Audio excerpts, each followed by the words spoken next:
Elle a souri et m'a souhaité la mort comme si c'était un toast. Les mots fendent l'air de la pièce comme du verre brisé. Je reste immobile, fixant ma fille, écoutant chaque syllabe sortir de sa bouche avec le naturel de quelqu'un qui demande un verre d'eau. Ce n'était ni une diatribe, ni une blague mal interprétée. C'était une phrase cruelle, adressée directement à moi, avec un regard froid et calculateur. À cet instant, j'ai senti le sol se dérober sous mes pieds. Moi qui avais consacré des décennies de ma vie à assurer éducation, confort et opportunité, je me retrouvais réduite à un fardeau jetable. L'ingratitude avait un visage, une voix et même une odeur familière. Comment une mère qui avait toujours pourvu aux besoins du foyer pouvait-elle soudain devenir son pire ennemi? Le silence qui suivit fut plus assourdissant que n'importe quel cri. J'entendis l'horloge murale tic-tac, comme si elle marquait le compte à rebours de ma propre utilité. À cet instant, je compris que ce n'était pas une simple phrase prononcée sous le coup de la colère. C'était le reflet de ce qu'elle, et peut-être d'autres autour de moi, pensaient vraiment de moi. Un vieux fardeau, une vie considérée comme superflue.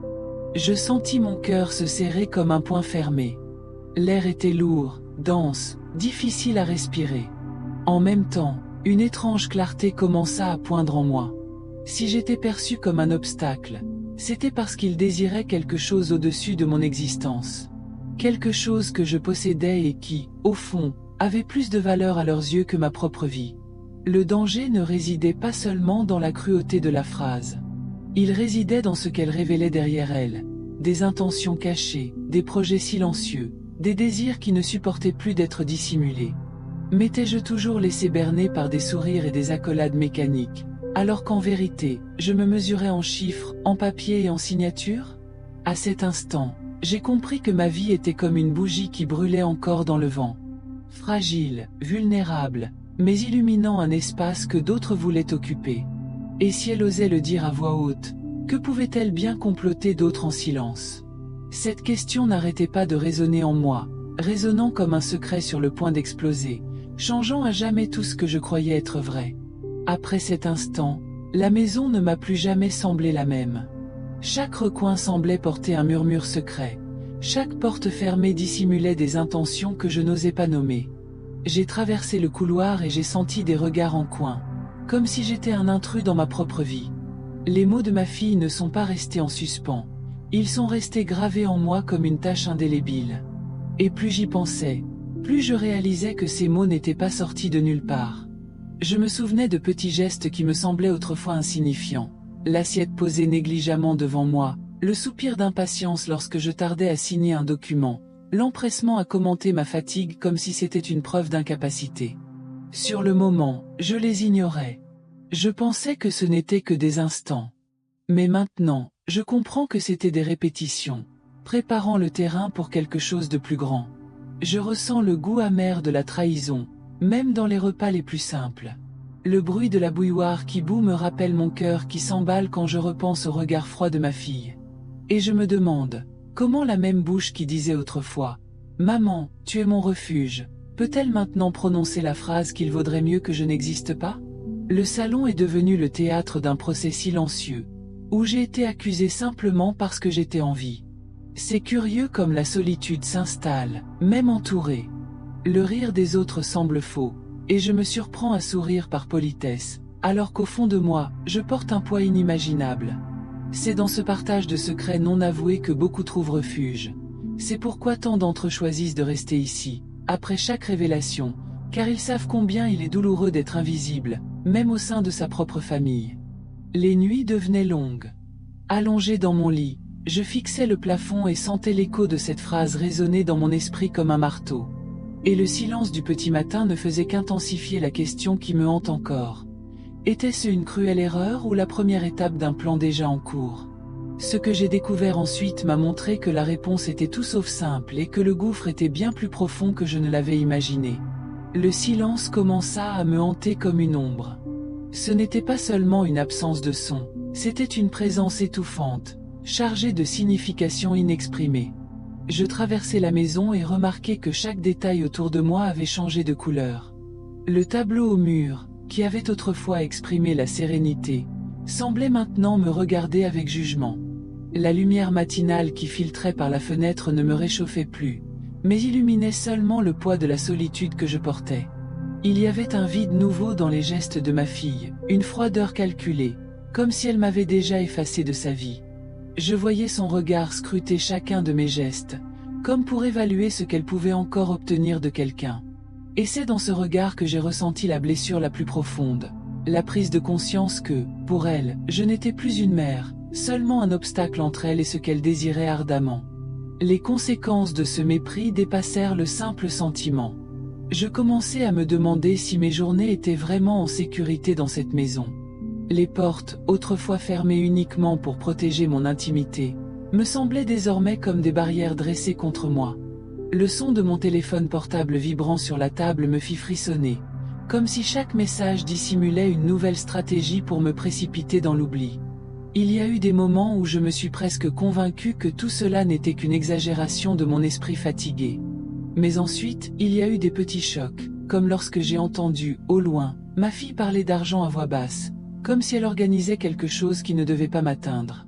C'est dans ce contraste entre l'espoir d'avoir tort et la peur d'avoir raison que mon âme s'est déchirée. Ainsi, chaque jour me semblait comme une corde tendue, sur le point de rompre.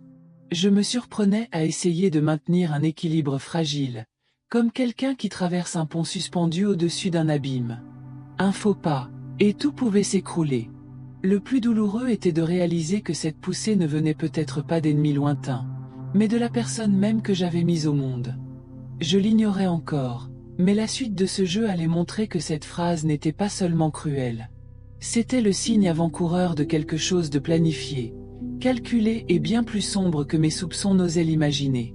Parfois, je me retrouvais devant le miroir, à contempler mon propre visage, cherchant des réponses dans les marques laissées par le temps. Les rides me racontaient des histoires de batailles gagnées, de nuits blanches, de câlins donnés quand personne ne croyait. Et, en même temps, elles reflétaient l'ombre d'un rejet récent, comme si chaque ride me rappelait que ma propre fille ne me voyait plus comme une personne, mais comme un obstacle.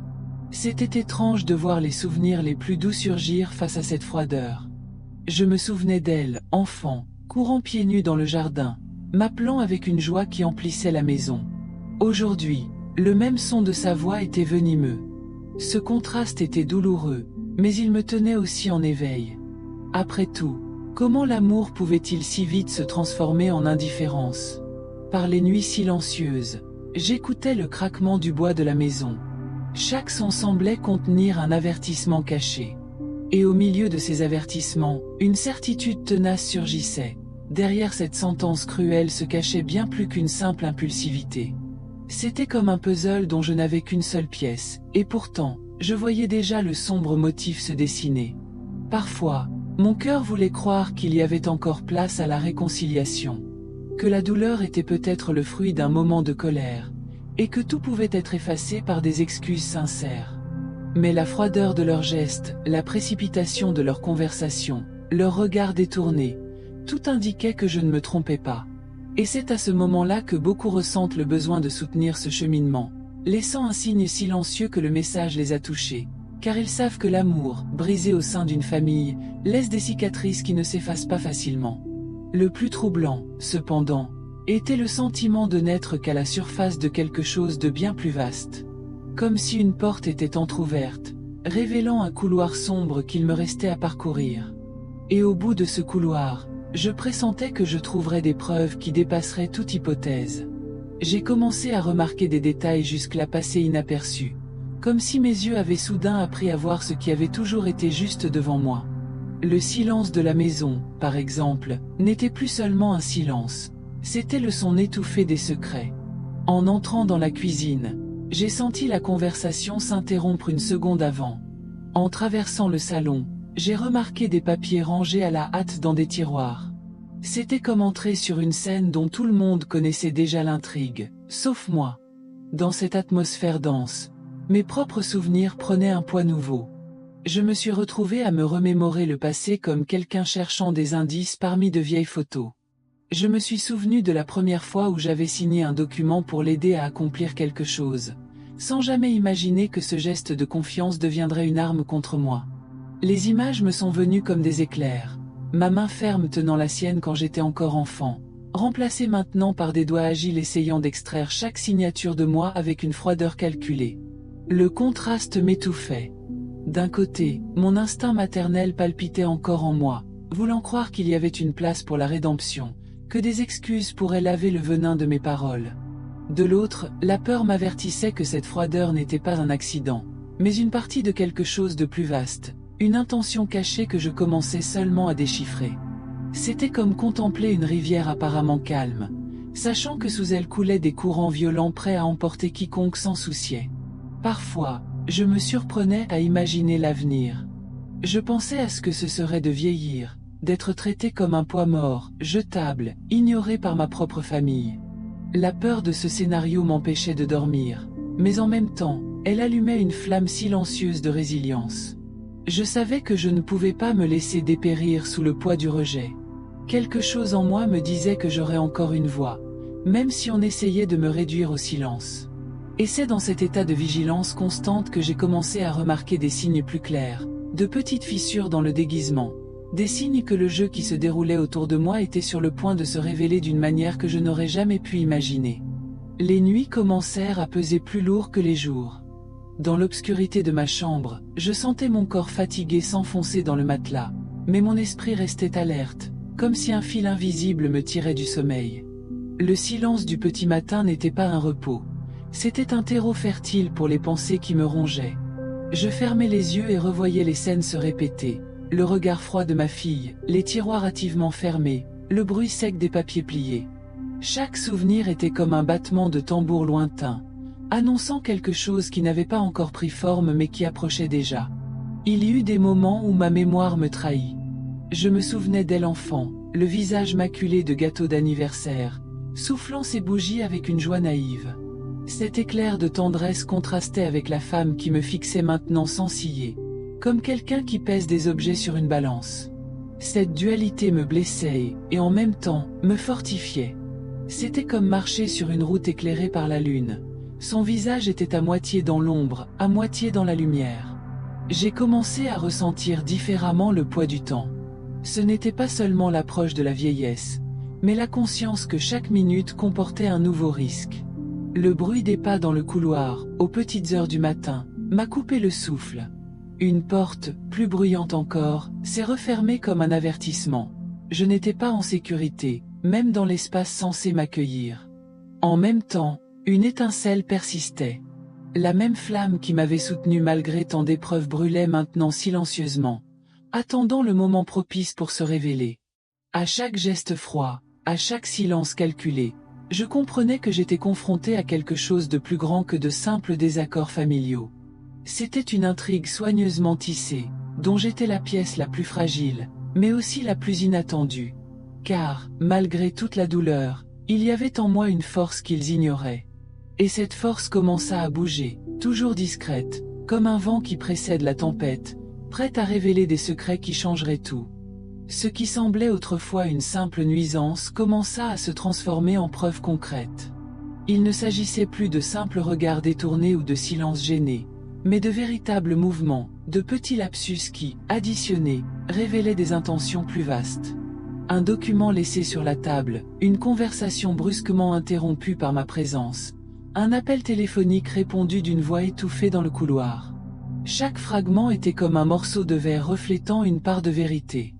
Je me sentais observé, comme si la maison avait des yeux. J'avais l'impression d'être constamment mesuré, pesé, comme s'il calculait non seulement mes pas, mais aussi mon temps. Cette conscience grandissait en moi jusqu'à devenir impossible à ignorer. C'était comme si je vivais sur un échiquier, où chacun de leurs mouvements cherchait à me coincer, sans pour autant se rendre compte que j'apprenais aussi à déplacer mes pièces. Le contraste était brutal. D'un côté, ils agissaient comme des prédateurs silencieux, certains que leur proie ne remarquerait pas le siège. De l'autre, j'avais une force forgée par des années de survie, des combats menés en silence contre des regards méprisants, contre des portes qui s'étaient refermées sur moi bien avant cette trahison familiale. Cette expérience est devenue mon armure invisible. J'ai commencé à rassembler chaque détail, organisant mentalement les signes qui me semblaient jusque-là isolés. C'était comme assembler un puzzle dans l'obscurité la plus totale, palpant les pièces, mais reconnaissant déjà que la silhouette résultante serait tout sauf innocente. Le poids de la découverte n'était pas encore total, mais il suffisait déjà à me couper le souffle.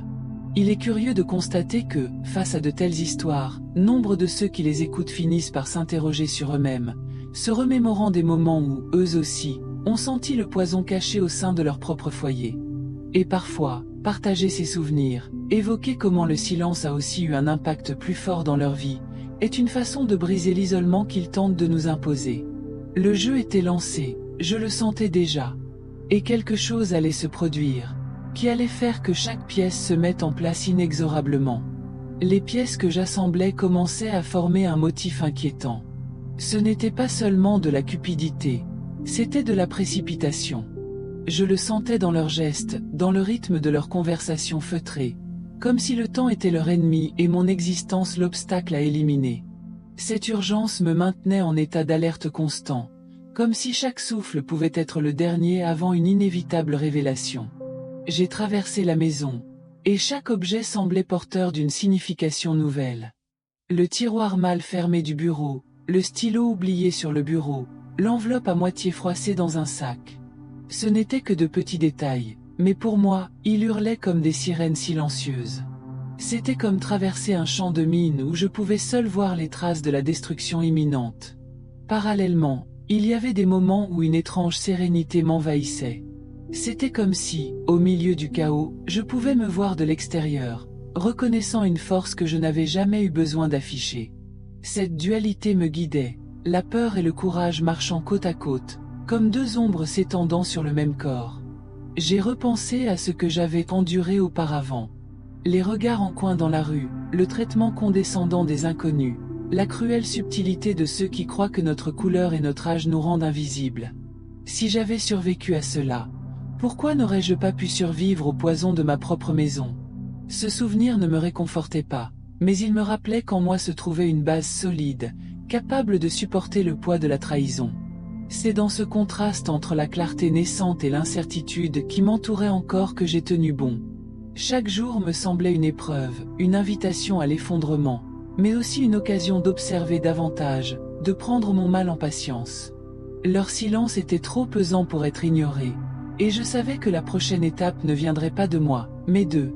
Et quand cela arriverait, je serais prêt à voir ce qu'ils croyaient pouvoir cacher jusqu'alors pour toujours. J'ai commencé à réaliser que la maison elle-même devenait un miroir déformé de ma propre vie. Le jour, les murs reflétaient la normalité, la lumière du soleil filtrait à travers les rideaux, les objets reposaient à leur place habituelle, et quiconque regardait de l'extérieur ne voyait que la routine.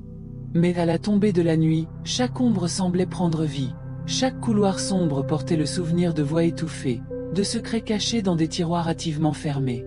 C'était comme si deux mondes coexistaient dans le même espace, et j'étais obligé de marcher entre eux, essayant de déchiffrer lequel était réel. Cette duplicité érodait ma confiance. Il m'arrivait de croire que je réagissais de manière excessive, que je créais des monstres dans mon esprit, que je cherchais des signes là où il n'y en avait pas. Mais alors, le plus petit geste suffisait à briser toute illusion. Un regard froid, une conversation interrompue au milieu d'une phrase, un objet qui bougeait sans explication. C'étaient de petites fissures, mais suffisantes pour révéler ce qui était caché. Le contraste entre clarté et doute me maintenait en état de vigilance constante.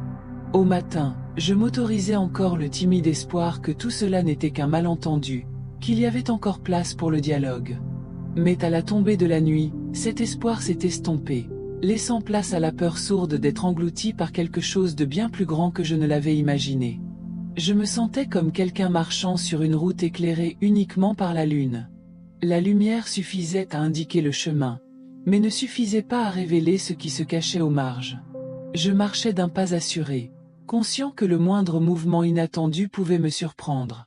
C'était cet équilibre fragile que je maintenais chaque jour, oscillant entre le désir de croire et la certitude que quelque chose de sombre allait surgir. Et, au fond, je le savais déjà, quand la vérité éclaterait enfin, elle ne viendrait pas sous forme de murmures, mais sous forme de coups capables de briser à jamais le silence qu'ils essayaient de m'imposer. Le jour où la vérité fut révélée ne fut pas une explosion, mais le poids d'un silence impossible à dissimuler. Je me retrouvais face à l'évidence qui confirmait tout ce que mon cœur savait déjà. des papiers, des messages, des signes qui s'assemblaient enfin comme les pièces d'un puzzle sombre. Et à cet instant, au lieu de la peur, je ressentis un calme inattendu. C'était comme traverser une tempête et retrouver soudain un air pur et respirable, même si je savais qu'il y avait encore des nuages. C'est à ce moment-là que j'ai compris. Il ne s'agissait pas seulement de ce qu'ils complotaient contre moi, mais de la force dont je faisais preuve sans avoir besoin de l'exprimer. Toute ma vie, je m'étais habitué à survivre dans des environnements qui cherchaient à m'effacer, que ce soit par ma couleur de peau, mon âge ou le silence imposé par les circonstances. Mais là, face à la trahison la plus intime, j'ai compris que ma résistance était aussi ma victoire. Le poison qu'ils tentaient d'instiller en moi devenait la racine de quelque chose que personne ne pouvait déraciner. Les images de ce jour restent gravées dans ma mémoire. La table jonchée de documents, l'expression de surprise sur les visages qui n'imaginaient pas que j'y prêtais attention, le poids de chaque mot fendant l'air comme un couteau. C'est là que j'ai compris le pouvoir de transformer la douleur en clarté, le rejet en stratégie, l'humiliation en force. Et cette force n'est pas née de l'extérieur. Elle est née en moi, forgée dans le silence que tant de gens prennent pour de la faiblesse. Il est curieux de constater que, lorsque nous partageons des histoires comme celle-ci, beaucoup ressentent le besoin de soutenir, de laisser une trace, de se reconnaître dans la douleur et le dépassement. Chaque geste d'interaction est comme un signe silencieux d'appartenance, que ce cheminement ne se vit pas seul, mais partagé en couches invisibles de solidarité. C'est pourquoi, si ce récit vous a touché, aimer, commenter et s'abonner devient plus qu'un simple clic. C'est la preuve que vous aussi, vous croyez que la dignité n'est pas négociable, que la gentillesse ne signifie pas la soumission, et que la voix de ceux qui résistent doit résonner. Fermer ce chapitre ne signifie pas refermer les blessures, mais les transformer en cicatrices qui brillent comme des médailles de survie. Et s'il est une vérité indiscutable, c'est que rien ne peut effacer la force d'une femme qui a appris à se lever même lorsque le monde a tenté de la briser.